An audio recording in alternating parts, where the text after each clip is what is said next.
Irajá está com a gente para falar da super quarta na economia. Quando os bancos centrais, Irajá, do Brasil e dos Estados Unidos vão divulgar a nova taxa básica de juros. Com a expectativa de queda nos Estados Unidos, o dólar já vem caindo. Ontem a moeda americana chegou a registrar o menor nível em mais de um ano e a bolsa passou dos 144 mil pontos. Como é que esse movimento dos Estados Unidos pode ter influência na nossa política monetária, Irajá? Tainá, muito boa tarde a você e todos que acompanham a gente aqui no Bastidores CNN. Tainá, mais do que a expectativa acerca da decisão de política monetária nos Estados Unidos e aqui no Brasil, essa expectativa maior, na verdade, ela envolve o que vão dizer os dois bancos centrais. Isso porque essa fala do presidente do Federal Reserve, o Banco Central americano, Jerome Powell, deve acontecer logo depois da divulgação da decisão de política monetária nos Estados Unidos, que deve acontecer 3 horas da tarde.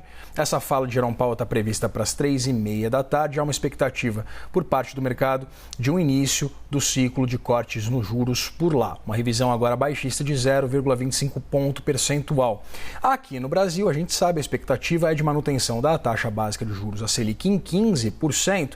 E o mais importante é exatamente ver o que vai dizer o Comitê de Política Monetária. Exatamente pautando-se tanto por um movimento um pouco mais benigno, da inflação e essas perspectivas, Tainá, de uma aproximação, pelo menos, por parte do mercado, vem projetando um IPCA, o Índice Oficial de Inflação do país, muito mais próximo, é verdade, do intervalo de tolerância definido para a meta de inflação por parte do Conselho Monetário Nacional. O centro da meta de inflação do país é 3%.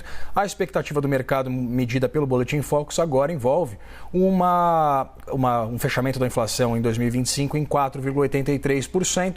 É verdade, ainda acima do intervalo de tolerância de 1 ponto percentual e meio, chegando ali ao teto de 4,5%. A gente separou exatamente uma arte mostrando essa trajetória dos juros, primeiro nos Estados Unidos. A gente tem ali esse movimento bastante interessante, Tainá, que é essa nossa série histórica partindo de 2019, com esse patamar de juros de 1,75%, reduzido a 0,25% nesse intervalo de tolerância determinado pelo Federal Reserve durante a pandemia. Exatamente por aquele impacto bastante significativo no nível de atividade econômica, o fechamento das economias. E é curioso a gente observar o seguinte, depois essa elevação gradual chegando a um patamar muito elevado para os padrões norte-americanos de 5,5%, uma revisão para baixo, na verdade 2 revisões para baixo, chegando a esse patamar de 4,5%, e essa manutenção, apesar de uma pressão bastante ostensiva e mal educada de Donald Trump, chegando a xingar o presidente do Federal Reserve, Jerome Powell. Por quê? Porque essa política comercial e tarifária engendrada por Donald Trump tem um potencial inflacionário bastante significativo.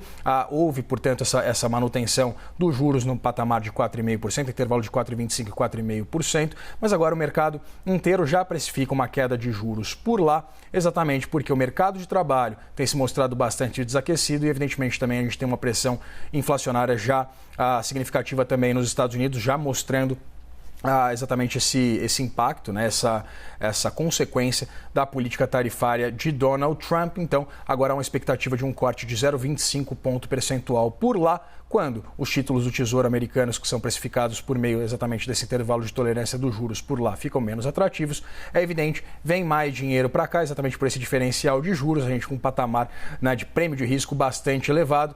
E é essa trajetória dos juros agora que a gente também preparou para mostrar para a nossa audiência aqui. Agora sim, temos essa trajetória da taxa Selic, partindo também de um cenário ali de 2019.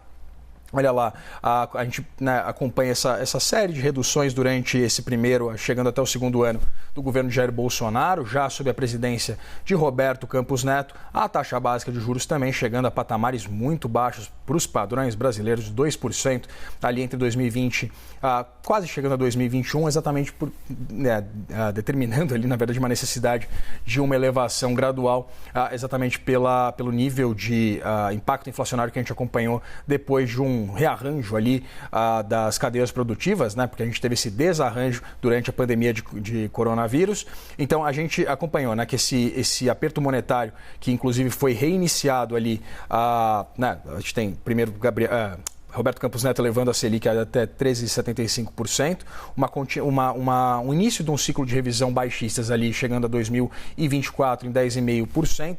E aí é interessante a gente observar, Tainá, porque naquele ano, 2024, a taxa passou de 10,75% em setembro para 11,25% em novembro, 12,25% no mês de dezembro, que foi a última decisão sob a gestão de Roberto Campos Neto, muito, inclusive, criticado pelo presidente Lula, pela presidente do PT, também hoje ministra das Relações Institucionais, Gleisi Hoffmann, e Gabriel Galípolo deu, portanto, esse seguimento exatamente a esse ciclo de aperto monetário, chegando a um patamar bastante restritivo de 15%, exatamente nessa busca incessante por parte do Banco Central de trazer a inflação brasileira para a meta. Lembrando que essa perspectiva agora de fechamento da inflação desse ano para 4,83%, muito longe dos 3% de meta, de centro da meta definido pelo Conselho Monetário Nacional. Tainá?